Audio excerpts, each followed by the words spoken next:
आज ही क्यों नहीं, कल करे सो आज कर। एक शिष्य अपने गुरु का बहुत आदर सम्मान किया करता था। गुरु भी अपने इस शिष्य से बहुत वात्सल्य रखते थे, लेकिन वह शिष्य अपने अध्ययन के प्रति आलसी और स्वभाव से दीर्घसूत्री था। सदा स्वाध्याय से दूर भागता और आज के काम को कल के लिए छोड़ दिया करता था। अब गुरुजी कुछ चिंतित रहने लगे कि कहीं उनका यह शिष्यपन एक सफल व्यक्ति बन पाएगा। आलस्य व्यक्ति को अकर्मण्य बना देती है। आलसी व्यक्ति बिना परिश्रम के ही फलोपभोग की कामना करता है। वह शीघ्र निर्णय नहीं ले सकता और यदि ले भी लेता है तो उसे कार्यान्वित नहीं कर पाता।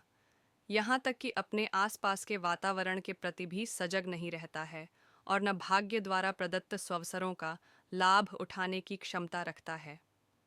उन्होंने मन ही मन अपने शिष्य के कल्याण के लिए एक योजना बना ली। एक दिन उन्होंने एक पारसमणि का टुकड़ा शिष्य के हाथ में देते हुए कहा, मैं तुम्हें यह एक अद्भुत चीज का टुकड़ा देता हूँ। जिस भी लोहे की वस्तु को तुम इससे स्पर्श करोगे वह स्वर्ण में परिवर्तित हो जाएगी। मैं 2 दिन के लिए बाहर जा रहा हूँ, पर याद रहे कि दूसरे दिन सूर्यास्त के पश्चात मैं इसे तुमसे वापस ले लूंगा। शिष्य इस सुअवसर को पाकर बड़ा प्रसन्न हुआ, लेकिन आलसी होने के कारण उसने अपना पहला दिन यह कल्पना करते करते बिता दिया कि जब उसके पास बहुत सारा स्वर्ण होगा तब वह कितना प्रसन्न, सुखी, समृद्ध और संतुष्ट रहेगा। वह अमीर बन जाएगा। उसके घर नौकर चाकर होंगे। उसे पानी पीने के लिए भी नहीं उठना पड़ेगा। फिर दूसरे दिन जब वह प्रातःकाल जागा, उसे अच्छी तरह से स्मरण था कि आज स्वर्ण पाने का दूसरा और अंतिम दिन है। उसने मन में पक्का निर्णय किया कि आज वह गुरुजी द्वारा दिए गए अद्भुत टुकड़े से लाभ जरूर उठाएगा। उसने निश्चय किया कि वो बाजार से लोहे के बड़े बड़े सामान खरीद कर लाएगा और उन्हें स्वर्ण में परिवर्तित कर देगा। दिन बीतता गया, पर वह इसी सोच में बैठा रहा कि अभी तो बहुत समय है, कभी भी बाजार जाकर सामान लेता आएगा।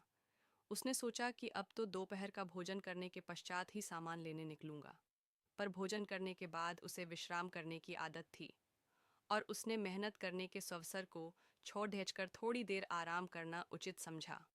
पर आलस्य से परिपूर्ण उसका शरीर नींद की गहराइयों में खो गया और जब वो उठा तो सूर्यास्त होने को था। अब वह जल्दी जल्दी बाजार की तरफ भागने लगा, पर रास्ते में ही उसे गुरुजी मिल गए। उनको देखते ही वह उनके चरणों पर गिरकर उस जादुई टुकड़े को एक दिन और अपने पास रखने के लिए याचना करने लगा।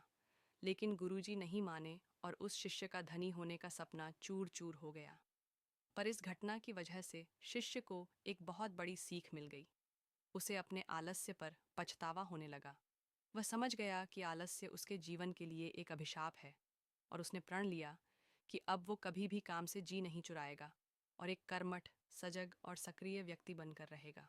मित्रों, जीवन में हर किसी को एक से बढ़कर एक अवसर मिलते हैं, पर कई लोग इन्हें बस अपने आलस्य के कारण गंवा देते हैं।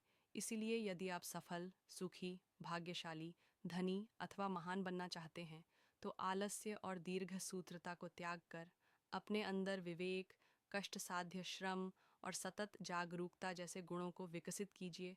और जब कभी आपके मन में किसी आवश्यक काम को टालने का विचार आए तो सोचिए, कल क्यों, आज ही क्यों नहीं।